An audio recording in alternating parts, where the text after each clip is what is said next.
Rotational symmetry is the topic we're going to discuss today. You've been discussing symmetry, or at least working with symmetry, on your own both Wednesday and Thursday. And if you remember from your activities, symmetry says that you can make a mirror image of your shape or your object.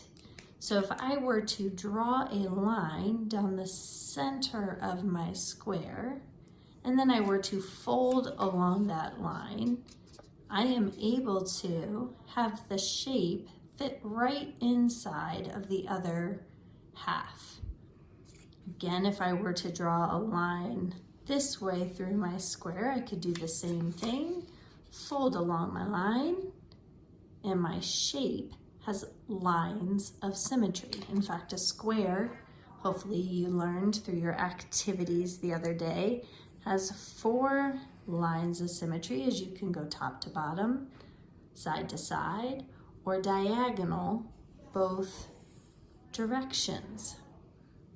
Today, we're going to talk about rotational symmetry, which is going to allow you to still use your knowledge of symmetry, but transfer it to adding in the word rotational. If you remember from our angles, rotation talks about turning.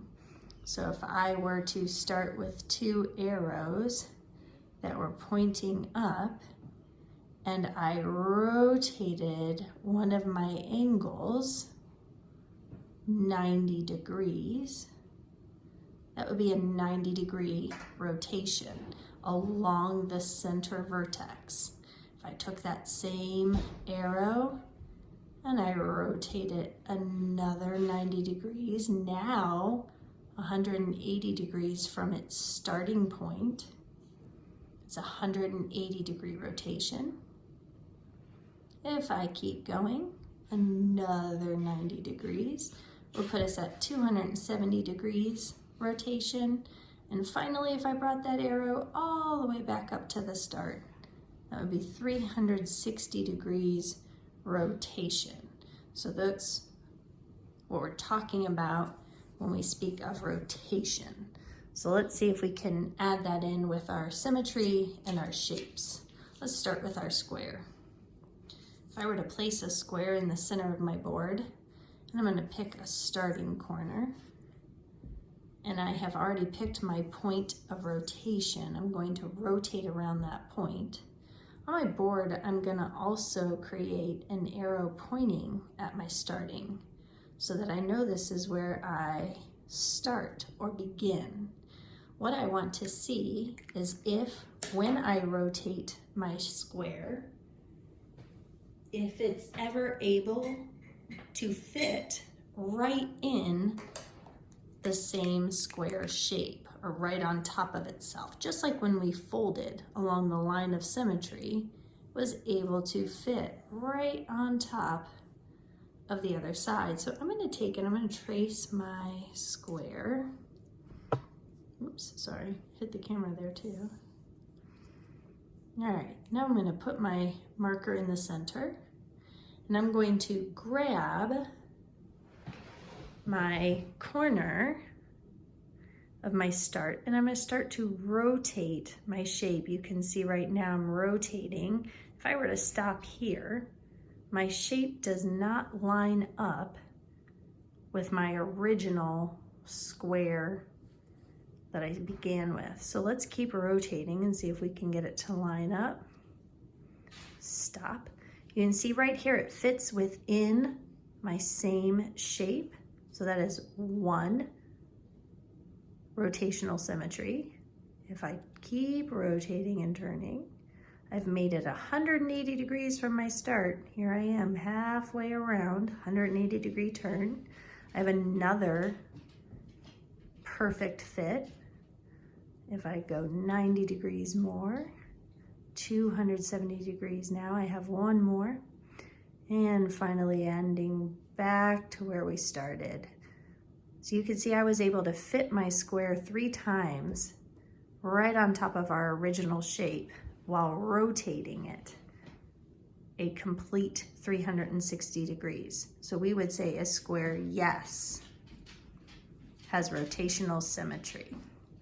Okay, let's try another shape. Let's try a rectangle. Again, I've cut out a little rectangle for us to use. You want a starting corner, and then I'm going to draw an arrow pointing to that starting corner so I know where I start my rotation. I'm going to trace best I can my shape onto my board. All right, then I'm going to put my marker in the center, or my point of turning, and I'm going to start to turn or rotate my shape. If I begin turning, let's see. You can see at this point I've made 90 degrees. I've gone 90-degree turning, and I am not fitting inside my shape. So far there is no rotational symmetry. Let's continue turning. Another 90 degrees. Puts me at 180 degrees rotation, and you can see my rectangle now fits back inside of my original starting position, and I haven't made it back to the beginning yet, so it definitely has rotational symmetry. Let's see if we can get it one more time. Another 90 puts me at 270. Nope, doesn't fit until I make it all the way back. But since it was able to do it just one time, yes, it has rotational symmetry, even if you can only do it one time. All right, let's try one more shape.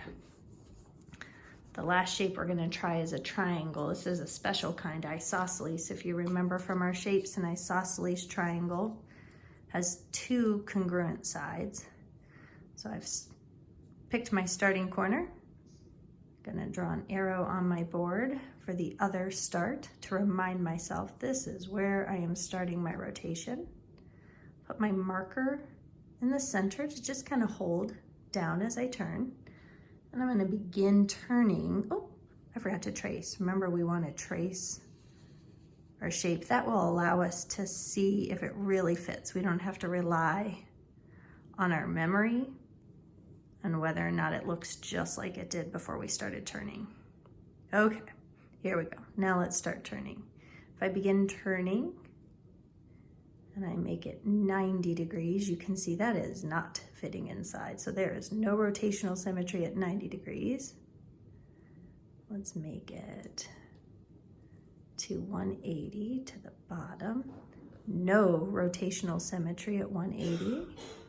Let's keep going. Still not fitting in.